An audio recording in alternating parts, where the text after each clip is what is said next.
Baik, pesanan yang dibawakan juga tadi dikongsikan oleh Majlis Keselamatan Negara untuk kita memperingatkan agar anda sentiasa berada di rumah dan juga stay at home.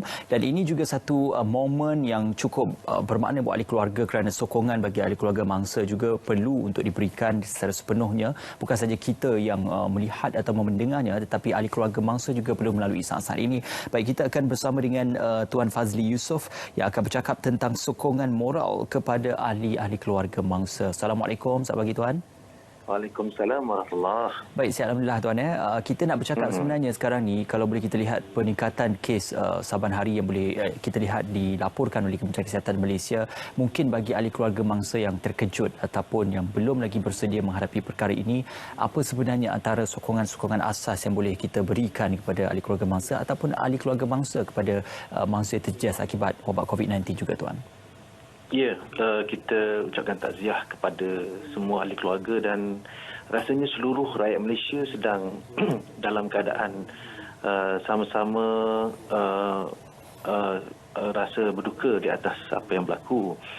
Apatah lagi kita lihat bagaimana pemergian mereka yang terlibat dengan wabak ini ialah bagaimana cara pengkebumian dan juga mereka menghadapi keadaan yang sukar. Jadi kita seluruh rakyat Malaysia bersimpati dan saya rasa seluruh rakyat Malaysia perlu sama-sama mendoakan agar keluarga mangsa berada dalam keadaan yang tabah dan sabar dan rasanya kita turut sama-samalah menggembalikan tenaga untuk komited dengan rancangan-rancangan pihak berkuasa bagi memastikan supaya kesedihan dan kedukaan ini tidak bertambah lagi, dan kita doakan kepada semua yang sedang berhadapan dengan penyakit COVID-19 ini, 19 ini, disegerakan sembuhlah.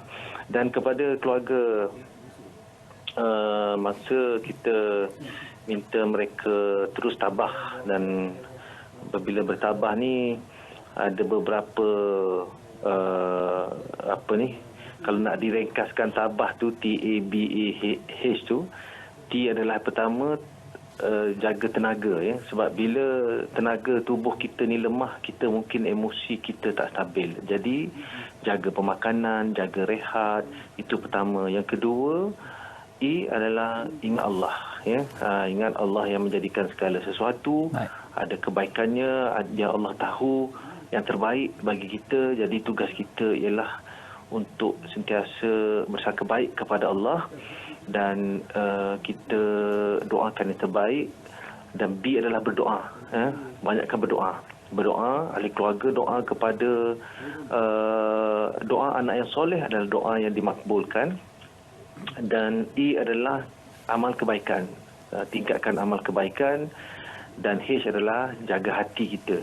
Jadi insya-Allah bila kita jaga fizikal kita, jaga tenaga kita, kita ingat Allah, kita banyakkan berdoa, kita tingkatkan amal kebaikan dan jaga hati kita, insya-Allah kita doakan semoga semua yang terlibat secara langsung dengan wabak ini sentiasa berada dalam keadaan tabah. Dan sebagai rakyat Malaysia, saya menyeru kepada jutaan seluruh rakyat Malaysia, kita doakan dan sentiasa komited dengan saranan dan juga peraturan-peraturan yang ditetapkan. Saya percaya ini bukan tempoh yang senang. Semua pihak ada dalam keadaan sukar, majikan, pekerja yang berada di atas, di bawah, semua dalam keadaan sukar. Kita kena bersatu, berpadu, solid insya-Allah. Baik, kita juga bukan saja bercerita tentang sokongan ahli keluarga mangsa terhadap mangsa dari segi emosi, tetapi juga sokongan dari segi kita kata keselamatan dan kesihatan, kerana dalam hal ini kita melihat mereka yang positif COVID-19 ada kemungkinan mungkin boleh menyebabkan jangkitan itu kepada orang lain yang berada di sekelilingnya ataupun tempat-tempat yang pernah dilawatinya. Jadi ini satu kerisauan kepada mungkin ahli-ahli keluarga terdekat, rakan-rakan dan juga mereka yang mengenali mangsa. Jadi bagaimana dalam hal ini kita menyeimbangkan keadaan itu supaya sokongan emosi dan juga sokongan psikologi itu dapat diseimbangkan supaya tidak menimbulkan panik dan keadaan risau yang keterlaluan, Tuan? Memang benar, memang kita nak bagi sokongan kepada keluarga mangsa, tapi dalam masa sama kita berada dalam keadaan yang berbeza. Sebab kita tahu bahawa sampai tak pernah dalam sejarah surau ditutup, masjid ditutup, Betul. Masjid Al-Aqsa, Mekah, Madinah ditutup. Jadi kita kena faham bahawa ialah kita nak tunjukkan simpati, tapi jangan pula panggil 3 biji bas pergi rumah mangsa kan. Kita kena faham kita berada dalam keadaan yang kritikal dan sekarang ada banyak saluran-saluran untuk kita menyatakan simpati dan juga membantu mereka. Kalau nak bagus, kalau jika jiranan dan saudara mara buat kutipan yang berikan kepada keluarga yang susah ataupun sedang bersedih, itu boleh membantu. Dalam keadaan kita menjaga arahan-arahan pihak berkuasa, kita boleh lakukannya sekarang sebab kita ada sistem komunikasi secara telefon pintar dan kita boleh menderma secara atas talian. Jadi sekarang ada banyak cara untuk kita bersama-sama menunjukkan simpati dan juga membantu mereka yang susah tanpa kita berkompromi dengan peraturan-peraturan jarak sosial ini, social distance ini. Baik, kita juga sebenarnya bukan saja bercerita tentang mangsa, ahli keluarga mangsa, tetapi juga petugas-petugas di frontliner ataupun petugas-petugas keselamatan dan juga kesihatan yang berkorban masa bersama dengan keluarga, berkorban keselamatan dan juga berkorban risiko mungkin boleh dijangkiti COVID-19 ataupun tidak. Jadi sokongan rakyat Malaysia kepada frontliner juga penting. Apakah antara tamsilan perbuatan dan juga kegiatan yang boleh kita laksanakan bagi memastikan agar sokongan itu disampaikan dan diterjemahkan dengan baik kepada mereka, Tuan? Pertama sekali, kita kena iktiraf bahawa mereka adalah pejuang paling kental negara kita sekarang ini. Mereka berhadapan bukan sahaja dengan rutin yang sungguh sukar, mereka juga perlu berhadapan dengan tekanan dan ancaman emosi yang tidak sedikit tu, sangat berat.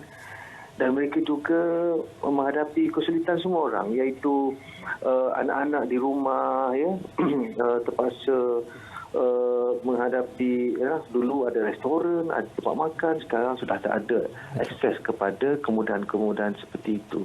Jadi kita rakyat Malaysia, kita perlu pertama sekali mengiktiraf mereka sebagai pejuang-pejuang barisan depan. Itu pertama.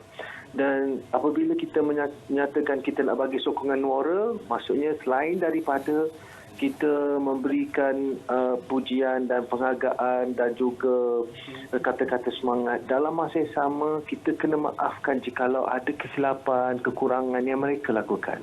Sebab kita tengok kadang-kadang bukan senang nak memberikan khidmat kepada ribuan orang, bukan sahaja pesakit COVID-19, tapi ada banyak lagi mereka yang masih memerlukan perhatian rawatan perubatan.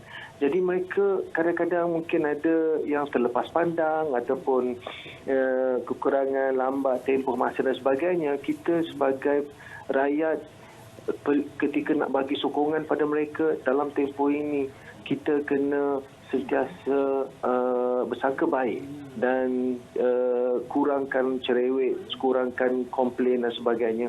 Sebab kita tahu sekarang bahawa mereka mencuba tahap lebih daripada tahap yang terbaik.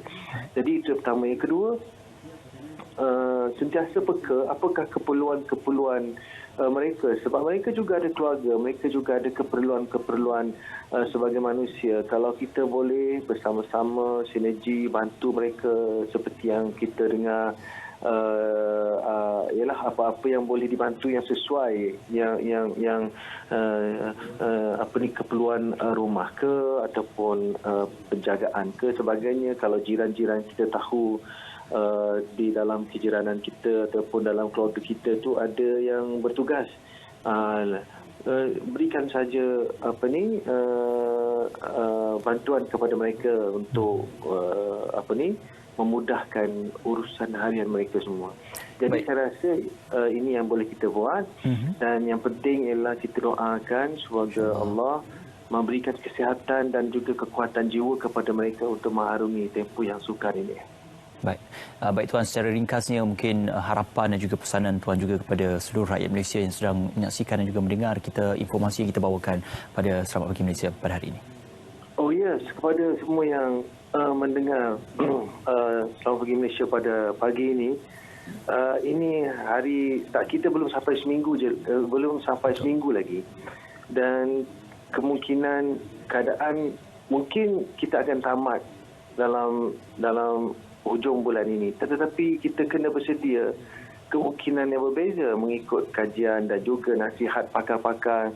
Kita tak pasti, mungkin juga ia dipanjangkan tempoh tersebut. Kita sebagai rakyat Malaysia, kita kena bersedia dari segi mental, fizikal, persiapan yang terbaik. Semua orang berhadapan dalam keadaan yang sukar sekarang. Jadi kita kena sentiasa melihat kemungkinan-kemungkinan untuk mengatasinya dengan standard yang paling rendah. Tak ada masalah. Yang penting kita survive, kita bersedia untuk bangkit semula apabila keadaan sukar ini berakhir nanti. Baik, terima kasih Tuan Fazli Yusof. Marilah sama-sama kita menjadi rakyat Malaysia yang rasional dan matang dalam menghadapi wabak COVID-19 ini.